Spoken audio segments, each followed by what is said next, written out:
తెలంగాణ మంత్రి తుమ్మల నాగేశ్వరరావు మాట్లాడుతున్నారు. ఇప్పుడు లైవ్ చూద్దాం. పొరపాట్లు లేకపోతే కమిషన్ ముందు అబద్ధాలు ఆడాల్సినటువంటి అవసరం పెద్ద ఆయనకి ఎందుకు వచ్చింది అర్థం చేసుకోవాల్సిందిగా మీ అందరికీ విజ్ఞప్తి చేస్తున్నా. కాబట్టి నేను వ్యక్తిగతంగా 43 సంవత్సరాలుగా రాజకీయాల్లో ఒక పద్ధతితోటి, ఒక నిబద్ధతతోటి, ఒక నిజాయితీతోటి రాజకీయాలు నడుపుకుంటూ వస్తున్నా. వీలైన కాడికి మీలాంటి మిత్రుల యొక్క సహకారంతో నా రాజకీయ ప్రస్థానం నడిచింది తప్ప ఎక్కడా కూడా తెలిసి పొరపాటు చేయలేదు. నా యొక్క వ్యక్తిత్వం కూడా ఆయనకు తెలుసు. ఆయన కూడా నాకు 45 సంవత్సరాలుగా నేను ఆ క్యాబినెట్లో ఉన్నా కాబట్టి ఆయన పట్ల కూడా నాకు గౌరవం ఉంది. కానీ ఈ ప్రకటన చూసిన తర్వాత, కమిషన్కి ఆయన ఇచ్చినటువంటి సమాచారాన్ని చూసిన తర్వాత నాకు కొంత బాధ, కొంత అనుమానం, కొంత అవగాహన చేసుకోలేనటువంటి పరిస్థితి నాకు దాపురించింది. కాబట్టి ఎన్ని అసత్యాలు చెప్పాల్సినటువంటి అవసరం, ఇంత అవాస్తవాలు చెప్పాల్సినటువంటి అవసరం ఎంపీ గారికి ఎందుకు వచ్చిందో పునఃపరిశీలించుకోవాల్సినటువంటి అవసరం ఉంది. కాబట్టి నా దగ్గర సబ్ కమిటీ ఫార్మేషన్ చేసిన జీవో ఉంది. తర్వాత వాళ్ళు శాంక్షన్స్ ఇచ్చినటువంటి ప్రాజెక్ట్స్ యొక్క డేట్స్ ఉన్నాయి. మేము ఇచ్చినటువంటి రికమెండేషన్స్ యొక్క రిపోర్ట్ కూడా ఉంది. ఆ 4 ప్రాజెక్టుల మీద సబ్ కమిటీ ఇచ్చినటువంటి రిపోర్ట్లు కూడా మీరు పరిశీలించుకోవచ్చు. కాకపోతే నా ఉద్దేశం ఏంటంటే, నేనే వ్యక్తిగతంగా సుమోటివ్గా జరిగినటువంటి వాస్తవాల్ని క్రానలాజికల్గా కమిషన్కే ఇద్దామని విచారణలో ఉంది. కాబట్టి బహిరంగపరిచేదానికంటే ఆ సబ్ కమిటీ రిపోర్ట్ని, ఆ సబ్ కమిటీ వేసినటువంటి టర్మ్స్ ఆఫ్ రిఫరెన్స్ కూడా వీటన్నిటినీ జోడించి కమిషన్కే నా పరంగా వాస్తవాలు రాసి, నాకు ఈ కాళేశ్వరం నిర్మాణానికి సంబంధం లేదు, ఆ సబ్ కమిటీకి కాళేశ్వరం అనుమతులకి సంబంధం లేదు, కాబట్టి ఆ ప్రకటన అవాస్తవమైందని, ఎంపీ గారు ఇచ్చినటువంటి వాంగ్మూలం వాస్తవం కాదని, నన్ను అనవసరంగా ఆ కమిషన్ వివాదంలోకి లాగాలనేటటువంటి దురాలోచన కూడా మంచిది కాదని, ఒకవేళ ఆయనకు అటువంటి పరిస్థితి ఎందుకు వచ్చిందో ఆయన ఆలోచన చేసుకోవాలి. బయట అనేక మంది అనేక రకాలుగా చెప్పినా ఆయన వ్యక్తిత్వం తెలిసిన వ్యక్తిగా నేను అంత మాటలో చెప్పలేను. కానీ ఈ యొక్క వాంగ్మూలం మట్టుకి చాలా బాధాకరం. సబ్ కమిటీ రిఫరెన్స్ వేరు, దాని యొక్క రికమెండేషన్స్ వేరు. కాళేశ్వరం శాంక్షన్స్ ఎప్పుడు కూడా క్యాబినెట్కి రాలేదు, క్యాబినెట్ అప్రూవ్ చేయలేదు. మేము ఇచ్చినటువంటి మిగతా ప్రాజెక్టులో ఇచ్చినటువంటి సజెషన్స్కే క్యాబినెట్కి వచ్చింది తప్ప కాళేశ్వరం నిర్మాణానికి సంబంధించి మేము రిపోర్ట్ ఇవ్వలేదు సబ్ కమిటీలో. ఆ టర్మ్స్ ఆఫ్ రెఫరెన్స్లో అది కూడా లేదు అసలు వాస్తవంగా. అప్పటి ప్రాణహిత మీద మీ ఆలోచన చెప్పమని చెప్పారు. అప్పుడు దేవాదుల మీద ఈ పనులు పూర్తి చేయాలంటే మీ ఆలోచన చెప్పమని చెప్పారు. అప్పటి ఫ్లడ్వో కెనాల్, అదేవిధంగా కాంతాలపల్లి, ఇప్పుడు తుపాకులగూడెం, సమ్మక్క సారక్క, ఆ ప్రాజెక్టుల మీద మా అభిప్రాయాలు, మిగిలిపోయిన పనులు ఏ రకంగా చేస్తే బాగుంటుందో డిపార్ట్మెంట్ని క్షుణ్ణంగా పరిశీలించిన తర్వాత మేము రికమెండేషన్స్ ఇచ్చాం. ఆ సబ్ కమిటీకి దీనికి లంకి పెట్టి దాన్ని తుమ్మల నాగేశ్వరరావు గారు కూడా సంతకం పెట్టారని చెప్పి బీఆర్ఎస్ నాయకులు చెప్పడం హాస్యాస్పదంగా ఉంది. అందుకనే ఆ పార్టీ పెద్దలకు కూడా విజ్ఞప్తి చేస్తున్నాం. రాజకీయాలు వేరు, రాష్ట్ర అభివృద్ధి వేరు. ఆనాడు రాష్ట్ర అభివృద్ధి కోసం ఆ పనులు ఎంత త్వరగా పూర్తి చేస్తే రాష్ట్రానికి లబ్ధి చేకూరుతో నాకున్నటువంటి చిన్న పరిజ్ఞానంతో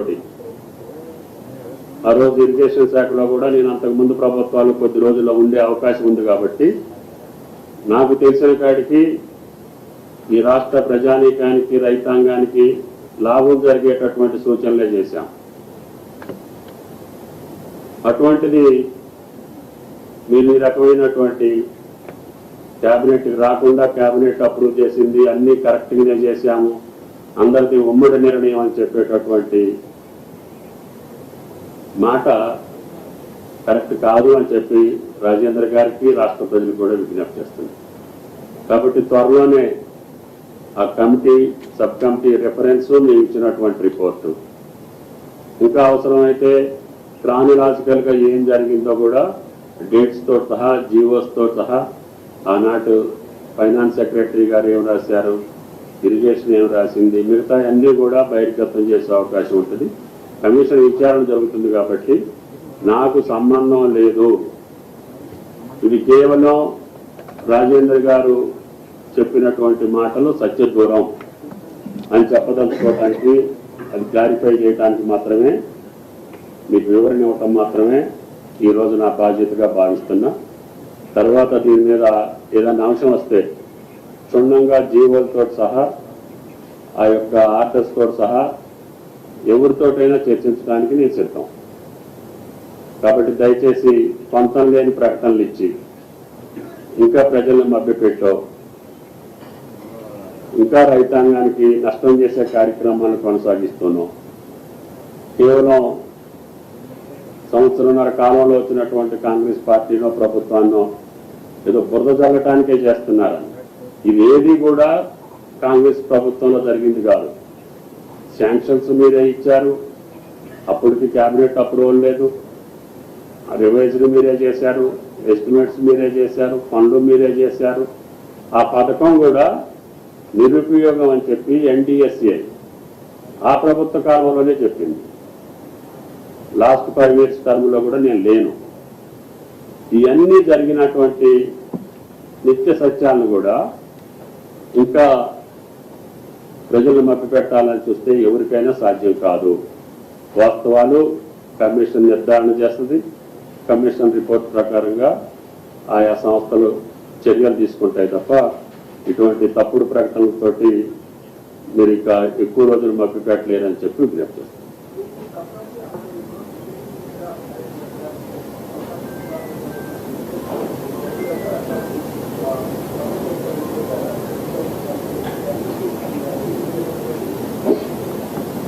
ఆ రోజుకి ఎగ్జిస్టింగ్ ప్రాజెక్టులు ఏదైతే టెండర్స్ పిలిచారో, ప్రాణహిత కావచ్చు, దేవాదులు కావచ్చు, ఫ్లడ్ కెనాల్ కావచ్చు, కాంతాలపల్లి, ఆ పనులు పూర్తి చేయటానికి గ్యాప్ వచ్చింది, అర్థంతరంగా మిగిలిపోయిన పనులు.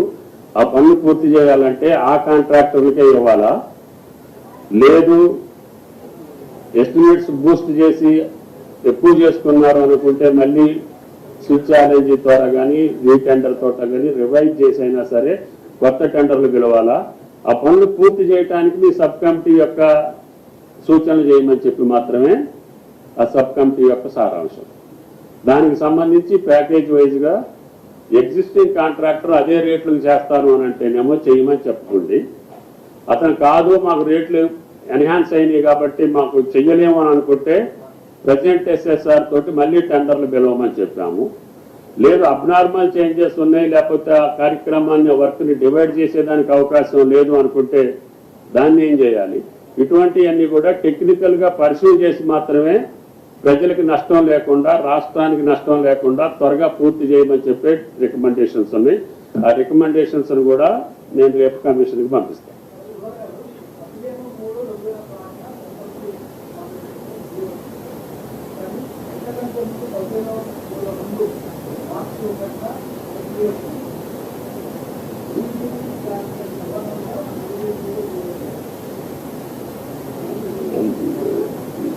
ముందు వచ్చింది ఏం జీవో అని చెప్తున్నారు మీరు?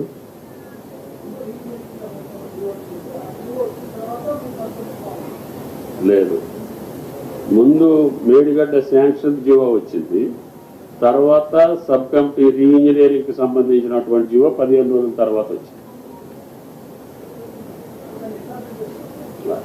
అది మీరు అర్థం చేసుకోవాలి, మీరు విశ్లేషించాలి. అంటే ఈ సబ్ కమిటీ కాను ఆ శాంక్షన్ కి సంబంధం లేదని, రిమైనింగ్ ప్రాజెక్టులు రిమైనింగ్ వర్క్స్ యొక్క పునర్నిర్మాణం ఏ రకంగా జరగాలనేదే సబ్ కమిటీ యొక్క రెఫరెన్స్. దానికి సంబంధించి మేము సజెషన్స్ ఇచ్చాం.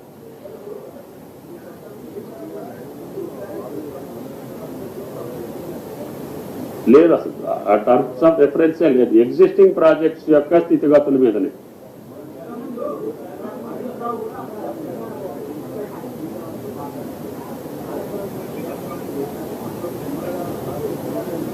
అందుకని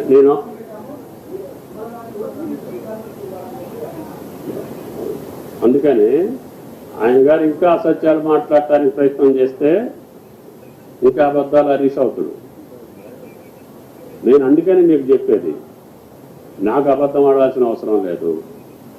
నాకు ఆ 4 ప్రాజెక్టుల యొక్క స్థితిగతులను మనం త్వరగా పూర్తి చేసుకోవాలి అంటే ఆ ఇంజనీరింగ్ వర్క్స్ ఏ రకంగా ముందుకు తీసుకెళ్లాలో మీ సలహాలు సంప్రదింపులు డిపార్ట్మెంట్ని పరిశీలించి ఇమ్మన్నారు.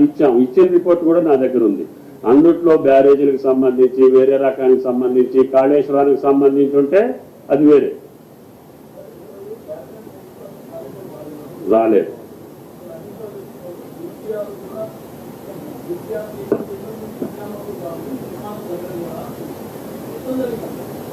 అందుకని క్యాబినెట్కి వచ్చినట్టుగా ఏదన్నా ప్రూఫ్ ఉంటే గురువు గారు తీయమని చెప్పండి.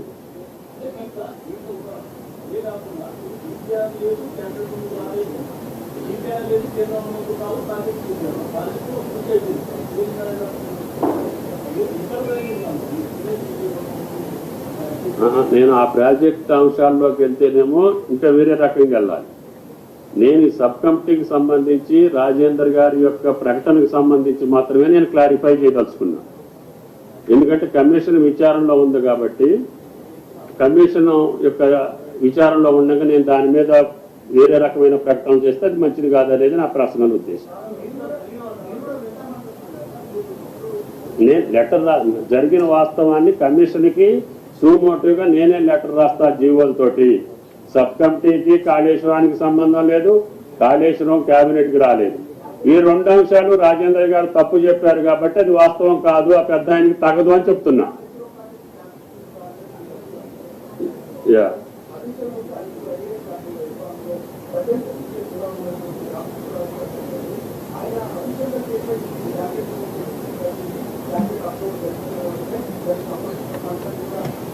ఆయన గారు చెప్పింది నాకు సంబంధం లేదు. క్యాబినెట్కి వచ్చినట్టుగా ఆయన క్యాబినెట్ అప్రూవల్ ఇవ్వమనండి, లేకపోతే ఆయన రాసింది కూడా ఆ ఫైల్లో ఉంటుంది. కాబట్టి నేను కాళేశ్వరం ప్రాజెక్టు యొక్క వ్యవహారంలోకి నేను వెళ్ళదలుచుకోలేదు. నా సబ్ కమిటీకి సంబంధించి, నేనున్న సబ్ కమిటీకి సంబంధించి ఈ యొక్క ప్రకటన కరెక్ట్ కాదు రాజేంద్ర గారిది. దాని టర్మ్స్ ఆఫ్ రెఫరెన్స్ వేరు, ఆయన చెప్పింది వేరు. ఆయన అడిగింది కాళేశ్వరాన్ని గురించి. ఆయన మిగతా ప్రాజెక్టుల యొక్క పునర్నిర్మాణ చేసినటువంటి సబ్ కమిటీ విషయాన్ని ఆయన కమిషన్ ముందు చెప్తున్నాడు. రికమెండేషన్స్ ఉన్నాయి, ప్రతి ప్యాకేజీకి ఉన్నాయి. అవన్నీ నేను కమిషన్కి పంపిస్తాను. అసత్యం కాదు, జరిగినట్లు చెప్తాను. అది మీరు విశ్లేషించాలి. నేను ఇంట్రడక్షన్లోనే చెప్పానుగా, నాకే అవగాహనకు రావట్లేదు ఆయన ఎందుకు అట్లా మాట్లాడిండని. అంత పరిస్థితి ఏమొచ్చింది అనేది కాదు. మీకేమనిపిస్తుంది? అరే నాకు అవగాహన కాలేదని చెప్పాను, నేను అమాయకుడిని కాబట్టి. మీకు దాని బ్యాక్గ్రౌండ్ మీకేమనిపిస్తుంది?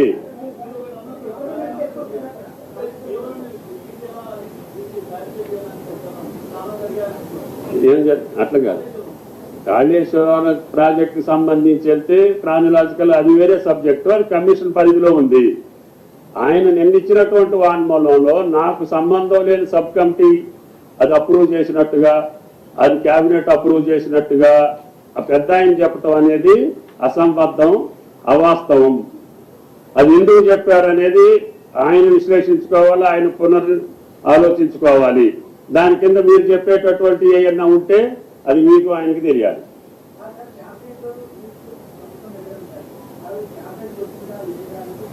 అది వచ్చింది చూపించమంటున్నా కదా, నేను చూపించగలుగుతా. డైరెక్ట్ గా ఎగ్జిక్యూటివ్ ఆర్డర్ తోటి అది ఎగ్జిక్యూట్ అయ్యింది. ఓన్లీ రివైజ్డ్ ఎస్టిమేట్స్ మాత్రం కేబినెట్ కి వచ్చింది 3 సంవత్సరాల తర్వాత. చేసేది ప్రెస్ మీట్ లో చెయ్యం.